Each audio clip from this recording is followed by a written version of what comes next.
Episode के start में कुछ वक्त बाद सिस्टर एंजल्स का फंडल दिखाया जाता है जहां डोजो खड़ा अपनी मरी हुई बहन को देख रहा था।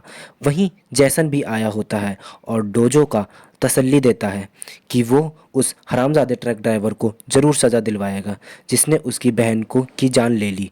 फ्लैशबैक में दिखाते हैं कि जब एक्सीडेंट हुआ था तब डोजो शॉक में था और यून नाम रोते हुए उससे एम्बुलेंस में बैठाकर उसके साथ गई थी। ट्रक ड्राइवर भी इंजर्ड था और उसकी रिंग देखकर पता चलता है कि वे जेसन का ही आदमी था और वो बहुत बड़ा हमदर्द बन रहा है। डोंग जो रा की गार्डियन थी और उसने ही डोंजिन और एंजस का बचपन में पाला था। जैसन भी यहाँ देख रहा है, हैरान रहता है और फिर याद करता है कि बचपन में जब डोंग जॉ और बी टीम्स में एक झगड़े में था तब स्कूल प्रिंसिपल ने सारा कसूर डोंग जो पर डाला था। वहीं हुई चुल में वहीं हुई चुल को बचाने उसके अंकल जैसन भी आया था। डोंगजो की गार्डियन मैडम पी ने डोंगजो के साइड लिया था और प्रिंसिपल को समझाया कि ही चुल ने ही सबसे पहले लड़ाई की शुरुआत की थी और डोंगजो सर ने उसको फोड़ा था। डोंगजो ने ही चुल से बोला कि तुमने ये सब सिर्फ इसलिए किया ताकि तुम मुझे टीम से निकलवा सको क्योंकि मैं तुमसे बेहतर हूँ। तब डोजो ने मैडम पी से भी कह दिया था कि मैं इन धोखेबाजों के साथ नहीं खेलूँगा जो मेरे अगेंस्ट गवाही दे रहा है, ना ही मैं माफ़ी मांगूंगा। ही चुल ने डैड भी प्रिंसिपल से बात करने आया था लेकिन डोजो मैडम पी के साथ वहाँ से चला गया। जैसन ने हुई ही चुल के साथ डैड से कहा था तुम अपना काम छोड़ दो, अपने भतीजे ह्यूचुल का मैं खुद ही ध्यान रखूँगा।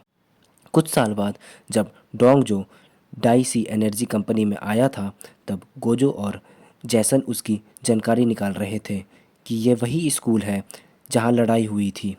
हीचुल से झगड़ा हुआ था जहां जैसन ने भी उसे दुश्मनी मोल ली थी और तब वो उससे बोलता है स्कूल का यूनिफॉर्म उतरवा दिया था, अब मैं इस कंपनी से भी निकलवा दूंगा। प्रेजेंट में मैडम पी सिस्टर एंजल्स की मौत पर रो रही थी। डोंग जो उसके पास बैठा था और वह कहती है तुम्हारी माँ ने तुम दोनों को मेरे हवाले किया था और तुम बड़े होने के बाद एंजल्स के ने तुम्हारा ख्याल रखा। इतने साल साथ रहने के बाद तुम मुझे भूल गए। डोंग डोंग जो रिएक्ट नहीं करता तो वो कुछ ज़्यादा रो पड़ती है।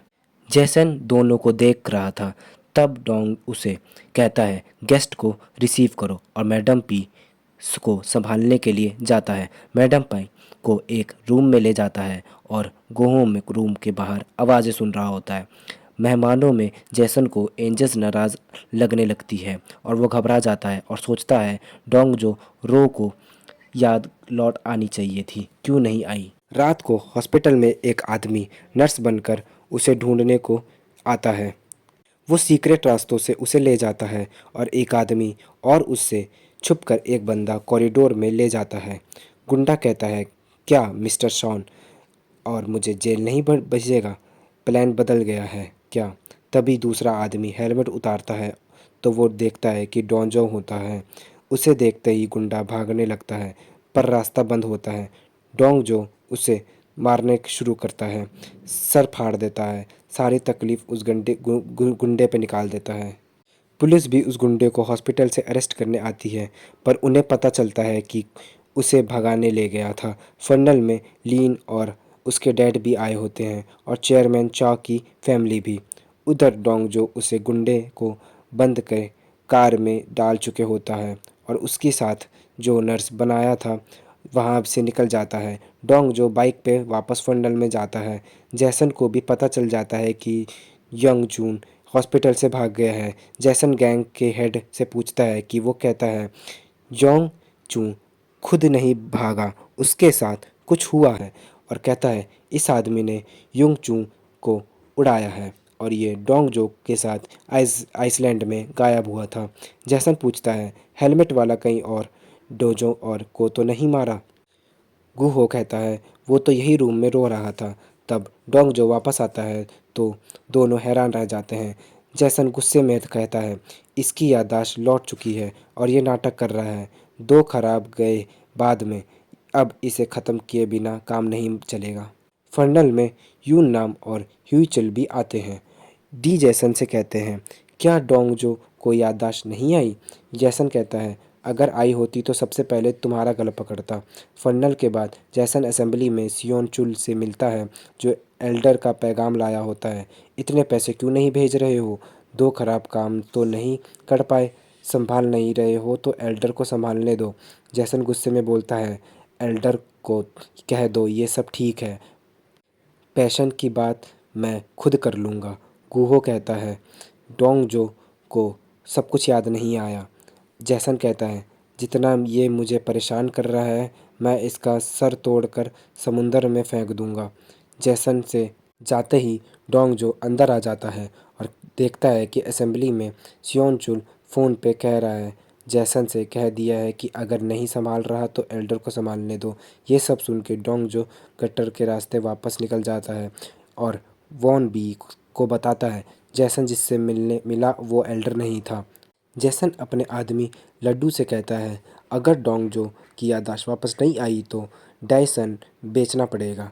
लड्डू कहता है, बहन मर गई थी तब उसकी याददाश्त नहीं आई तो अब क्या आएगी? जैसन कहता है, जिस गुंडे ने उसकी बहन को मारा था उसका नाम वो निशान नहीं मिल रहा है। मेरा दिल कह रहा है कि उसकी याददाश्त लौट चुकी है। नेक्स्ट डे जो डोंगजो अपनी कार में सामान रख रहा होता है तब यून नाम का फ़ोन आता है लेकिन वो नहीं उठाता। वह उसके लिए परेशान होती है।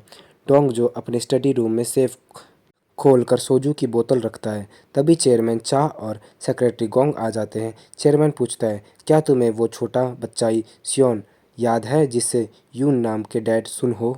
सेक्रेटरी गोंग कहती है, मुझे तो ऐसा कुछ याद नहीं और वहाँ से चली जाती है। तब चेयरमैन आप अपने आप चेक करता है और डोंगजो भी उसके सामने आ जाता है। चेयरमैन खुश हो जाता है और कहता है, इसकी याददाश्त लौट आई है। तभी इसने सेफ से लॉक खोल ली। तभी वहाँ एल्डो भी आता है और ये सब देख लेता है।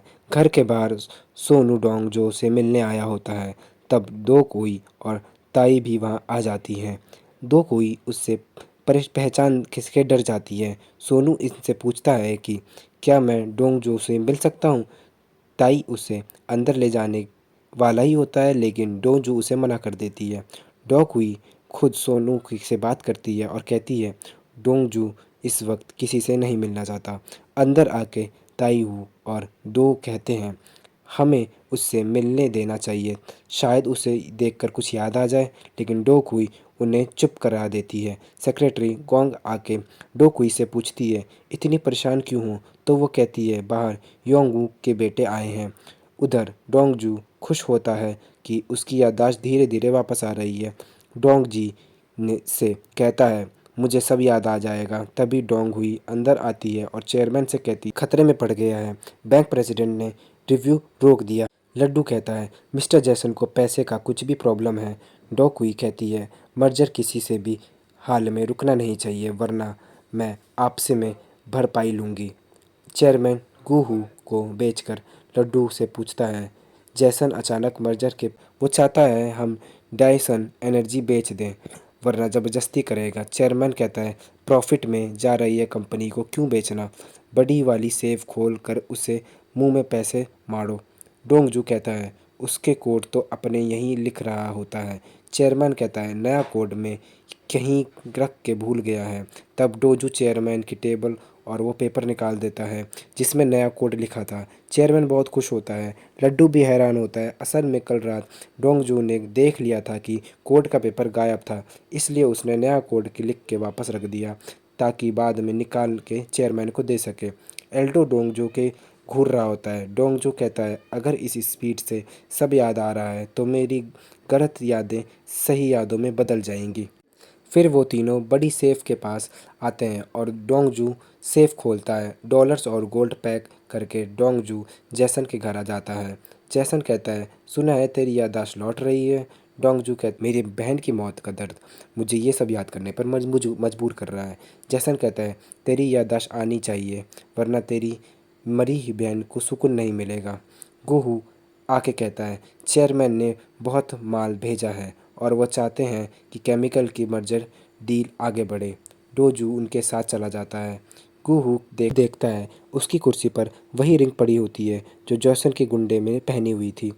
गूहू चेयरमैन को भी बताता है। डोंगजू या मैनेजर चू की आदमियों की रिंग छोड़ गया है। जैसन हैरान होकर डोंगजू के पीछे भागता है और कहता है, रुक जा। फिर कहता है, मेरे पास 2 खराब लूटने वाला चोर, मुझे मेरे पैसे वापस कर। गुहू उसके रिंग दिखाता है और कहता है, तूने योंगू गुंडे को मार डाला और याददाश्त खो जाने का नाटक कर रहा है। ये सुनकर डोंगजू गुहू की गन छीन लेता है और जैसन को मारने लगता है और कहता है, क्या बकवास कर रहा है बुड्ढे, कौन से 2 खराब। जैसन अब घबरा जाता है कि कहीं डोंगजू उसे मार ना दे, पर डोंगजू गन अपनी कनपट्टी पर रख लेता है। दोनों हैरान होते हैं। डोंगजू कहता है, क्यों डर गए, तुम दोनों भी तो अकेले मारने आए हो। मैं दुनिया में अकेला हूँ, मरने का मन करता है, क्यों ना 2 खराब लेके गायब हो जाऊँ। जैसन कहता है, नहीं ऐसा मत करना, खराब तुझे नहीं चाहिए, मुझे गलत फैमिली हो गई थी। डोंगजू गन वापस दे देता है और चला जाता है। जैसन कुछ बोल नहीं पाता। घर जाकर डोंगजू अपनी बहन की चाय बना रहा होता है। उसे याद आता है कि कैसे बहन ने प्यार से उसे चाय दी थी। वो रोते हुए चाय बनाता है। नेक्स्ट डे यून नाम के साथ उसके मिलकर खाने के सामने पैक करती है। यून नाम और चीचुल उसे खाने लेके चेयरमैन के घर आते हैं। सेक्रेटरी गॉन को सामान देकर यून नाम डोंगजू से मिलने जाती है। डोंगजू ने उससे बात करना बंद कर दिया था। वो पूछती है, तुम मुझसे बात क्यों नहीं करते। डोंगजू अपना गोली का निशान दिखाता है और कहता है, जिस दिन तुम ट्रिप पे नहीं आई थी उस दिन मुझे गोली लग गई और मेरी याददाश्त चली गई। जिस दिन तुम मुझसे मेरी बहन से मिलने आई थी उस दिन वो मर गए। ये तुम्हारी गलती नहीं थी, लेकिन मैं तुम्हें नहीं कह सकता कि वो होना चाहिए था। मैं इतनी तकलीफ़ में हूँ कि मरने का मन करता है। हम दोनों जब भी साथ होते हैं कुछ अच्छा नहीं होता। तुम अपनी ज़िंदगी जियो और मुझे अपने हाल पर छोड़ दो। ये सुनकर यून नाम उसे हक करके रोती है और कहती है, ऐसा करना नामुमकिन है। बाद में सब लोग मिल के खाना खाते हैं। उनके सामने यून नाम के ससुराल से भेजे गए कुकीज़ रखे होते हैं। कुकीज़ में दालचीनी होती है। दालचीनी देखते ही डोंगजिन चौंक जाता है। लड्डू भी उससे घूर रहा होता है, क्योंकि जैसन ने बोला था, अगर डोंगजू ने ये कुकीज़ नहीं खाई तो समझ लेना उसकी याददाश्त वापस आ गई। तभी डोंगजू कुकीज़ उठाता है और कहता है, और वो खा लेता है। उसके खाते ही उसे खुजली होने लगती है। तभी यून नाम नीचे आती है और ह्यूचुल के साथ बैठती है। डोंगजू दोनों को देखकर सारी कुकीज़ एक साथ खा जाता है। एल्डो भी उसे घूर रहा होता है। सब कुकीज़ ख़त्म करके डोंगजू अपने रूम में एक तरफ चला जाता है। तब यून नाम भी कुकीज़ खाती है और हैरान होती है डोंगजू ने दालचीनी वाली कुकीज़ कैसे खा ली। वो उसे बुलाती है, पर डोंगजू एलर्जी की वजह से गिर पड़ता है। सब उसके पास भागते हैं। लड्डू एम्बुलेंस को फ़ोन करता है। डोंग यून नाम रोते हुए कहती है, मेरे साथ रहो, तुम्हें कुछ नहीं होगा। डोंगजू उसका हाथ पकड़ता है और उसकी तबीयत और ख़राब हो जाती है। एल्डो भी उसे घूर रहा होता है। तभी डोंगजू बेहोश हो जाता है। सब उसके पास जमा हो जाते हैं। इसी सीन पे एपिसोड एंड हो जाता है। अगर आपको कोरियन और चाइनीज़ एक्सप्लेनेशन वीडियो देखना पसंद है तो कोरियन डिकोड चैनल ज़रूर विजिट करें। और अगर आपको ये वीडियो अच्छी लगी तो